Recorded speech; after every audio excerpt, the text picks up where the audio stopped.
السلام عليكم ورحمة الله وبركاته، والصلاة والسلام على أشرف المرسلين. معكم فيديو جديد من قناتكم حكاية الكنز، والفيديو هيكون عن 5 قروش أو الشلن لسنة 1992. قبل ما نبدأ الفيديو بتاعنا، اللي لسه مشتركش في القناة ينزل دلوقتي يشترك ويفعل زر الجرس على الكل عشان يوصلكم كل الفيديوهات الجديدة.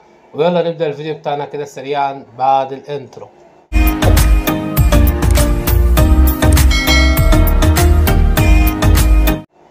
ورجعنا لكم تاني ومعانا 5 قروش لسنة 1992. أغلب الناس تسأل هل ال5 قروش أو الشلن ده سعره كام، وهل هو من النوادر ولا لأ.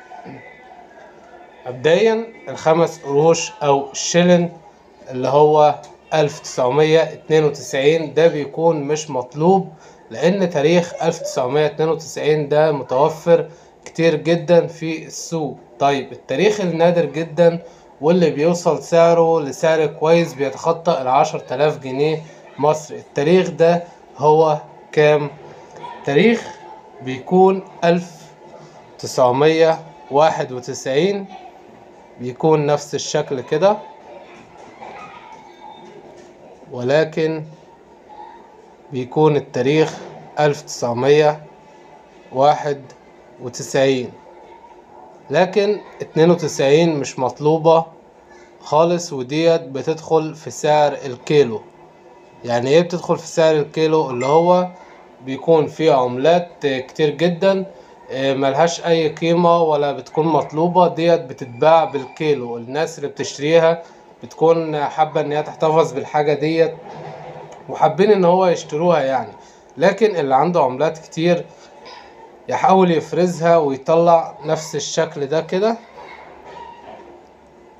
ويكون تاريخ 1991 ده تاريخ خطأ سك، وتاريخ نادر جدا. تاريخ خطأ السك اللي هو تاريخ 1991 ده بيكون أصدر منه كمية قليلة جدا وتم سكها. لكن تاريخ 1992 ده تاريخ صحيح وموجود في السوق كمية كبيرة جدا، وده اللي بيخلي العملة اللي هي تاريخ 1992 ان هي مش مطلوبة. اللي مطلوبة بتاريخ 1991 ده التاريخ النادر جدا واللي بيصل سعره فوق 10,000 جنيه مصري. طيب الناس اللي معاها عملات وعايزة تباعها ازاي؟ عندك اكتر من طريقة تقدر تبيع بيها عملاتك. الطريقة الاولى وهي جروبات الفيسبوك للعملات القديمة في مصر. بتدخل تنضم للجروبات دي وتبدأ تصور العملات اللي عندك وتعمل اعلان على العملات اللي عندك وتسيب رقم للتواصل.